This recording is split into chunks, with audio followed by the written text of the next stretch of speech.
सरकार की आमद का महीना मुबारक। प्रोग्राम का आगाज करते हैं। मैं काजी फायज ईसा। तो नाज़रीन, अलविदा जस्टिस सुमरता बंदियाल। वेलकम जस्टिस काजी फायज ईसा, जिन्होंने सुप्रीम कोर्ट ऑफ पाकिस्तान के 29वें चीफ जस्टिस के ओहदे का हलफ उठा लिया है। 25 अक्टूबर 2024 तक इस ओहदे पर फाइज रहेंगे। बलूचिस्तान से ताल्लुक़ रखने वाले जस्टिस काजी फायज ईसा पाकिस्तान की अदालती तारीख के पहले जज हैं, जिनकी पहली तैनाती ही किसी हाई कोर्ट के चीफ जस्टिस के तौर पर हुई थी।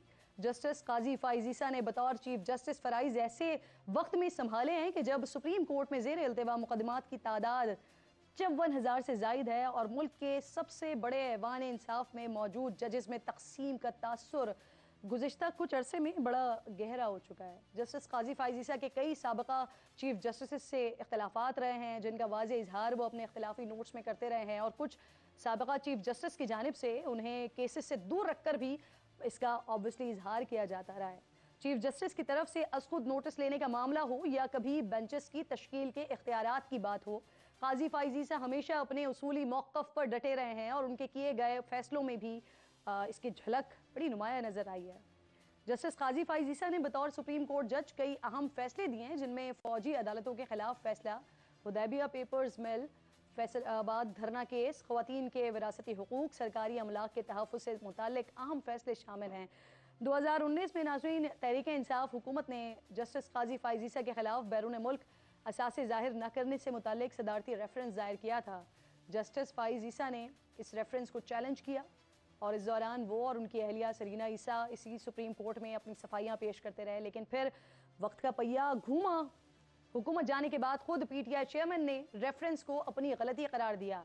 सदर अलवी, जिनके दस्तखत से वो रेफरेंस सुप्रीम जुडिशल काउंसिल के पास गया था, आज वही सदर डॉक्टर आरिफ अलवी उन्हीं जस्टिस फायज ईसा से चीफ जस्टिस ऑफ पाकिस्तान का हलफ ले रहे थे, और वही सरीना ईसा जो सुप्रीम कोर्ट में अपने शोहर के खिलाफ दायर रेफरेंस की पादाश में अपने असासों की सफाइयाँ पेश करने के लिए चक्कर पे चक्कर लगाती थी, आज फ़खरिया अपने शोहर के साथ शाना बशाना खड़ी हुई थी।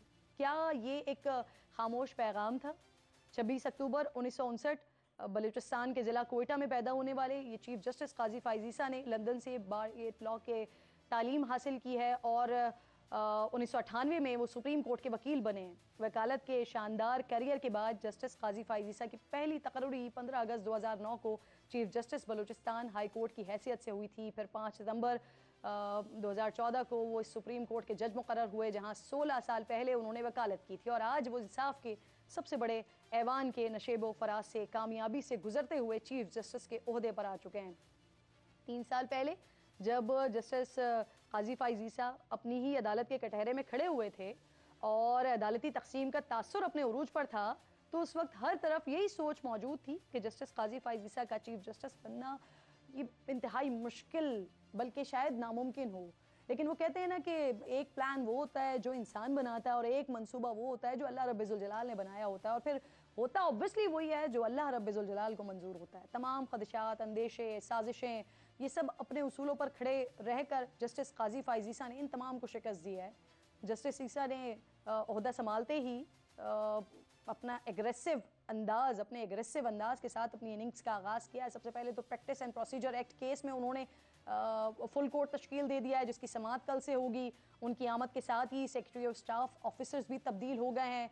डिस्ट्रिक्ट्स एंड सेशन जज यहाँ पर रजिस्ट्रार सुप्रीम कोर्ट को तैनात किया गया है। अगले 13 माह चीफ जस्टिस काजी फायज ईसा के लिए इंतहाई चैलेंजिंग ऑब्वियसली साबित होंगे, जहाँ उनके सामने अदलिया की गैर जानिबदारी को यकीनी बनाने का इम्तिहान समेत सुप्रीम जुडिशल काउंसिल में जजेस के खिलाफ रेफरेंसेस का मामला है, ज़ेर समाअत सियासी दरखास्तों के फैसले हैं, सुप्रीम कोर्ट में जजेस की तकर्री के मामले जैसे चैलेंजेस हैं। इंसाफ तलब होंगे। ऐसे में फायज ईसा अदलिया की साख्त कैसे बहाल करेंगे, ये बड़ा इंपॉर्टेंट सवाल होगा।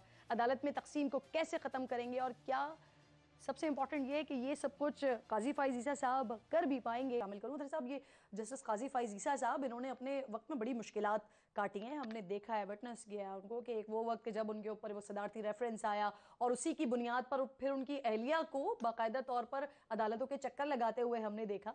और इस सारी सिचुएशन में आज वक्त का पहिया घूमा है। आज सदर साहब उसी चीफ जस्टिस का हलफ ले रहे हैं जिनके खिलाफ उन्हीं के दस्तखत से वो रेफरेंस फाइल हुआ था, और फिर वो अहलिया उनके साथ खड़ी हुई हैं।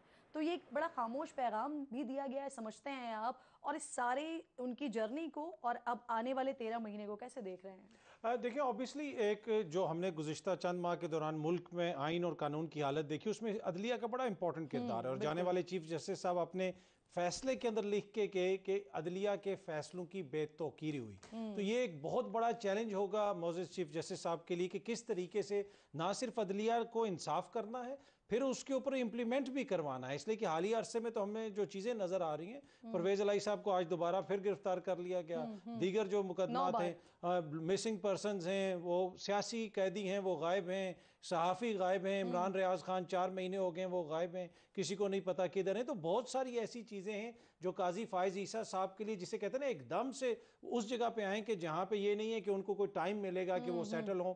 और उन्होंने आते साथ ही एक तरह से जिस तरह फुल कोर्ट का एक बेंच भी बना दिया। और पिछले चीफ जस्टिस साहब से लोग मुतालबा करते रहे कि सर आप भी फुल कोर्ट बना दें ताकि पता चले कि कौन से जज साहब किस हवाले से क्या राय रखते हैं। लेकिन जो असल मुकदमात हैं वो हैं फौजी अदालत के हवाले से मुकदमा, वो है इलेक्शंस के हवाले से मुकदमा, वो उनके जो फैसले आएंगे। इसलिए कि ये मुकदमा तो अवामी नौयत का है, लेकिन इसमें इख्तियार है सुप्रीम कोर्ट का। यहाँ पे कि जी सुप्रीम कोर्ट के पास ये इख्तियार है या नहीं है। उनके अपने इख्तियार के हवाले से तो फुल कोर्ट बन गया। अब अवाम के राइट के हवाले से वो क्या फैसला देते हैं 90 रोज के अंदर, और उसके साथ साथ फौजी अदालतों और जो आइन और कानून की खिलाफ वर्जी और मुबैना इंसानी हुकूक की खिलाफ वर्जियाँ हैं, उसके ऊपर जो उनकी अदालत से फैसले आएंगे, मेरे ख्याल में अब सबकी नजरें देखने वाले फैसले होंगे।